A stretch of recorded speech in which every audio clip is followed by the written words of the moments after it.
Kas tead, et hoolimata Eestis kehtivast diskrimineerimise keelust ei valita senini palju inimesi tööle puhtalt seetõttu, et nad on kas vales vanuses, valest soost või valest rahvusest?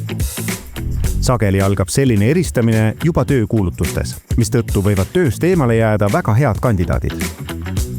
Võrdõigusvoliniku ülesandeks on sellistel avalikel töökuulutustel silma peal hoida ning tööandjaid informeerida, kui nad seaduse vastu eksivad. Selleks, et see võimalik oleks, võttis võrdõigusvolinik tööle valduri. Tehisaru, mis võimaldab diskrimineerimise varast tuvastamist töökuulutustes.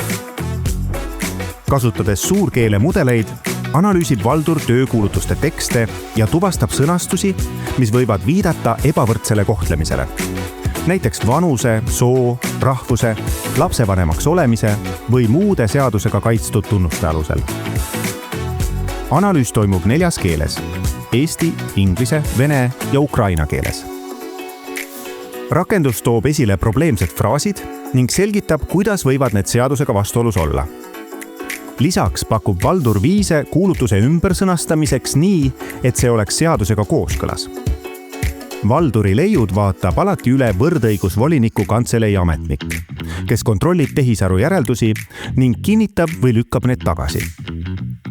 Inimese kontroll ja parandused aitavad valduril õppida ning aja jooksul täpsemaks ja usaldusväärsemaks muutuda. Algoritmi töö aluseks on selgelt kirjeldatud tunnused ja kategooriad, millele on lisatud viited asjakohastele õigusnormidele.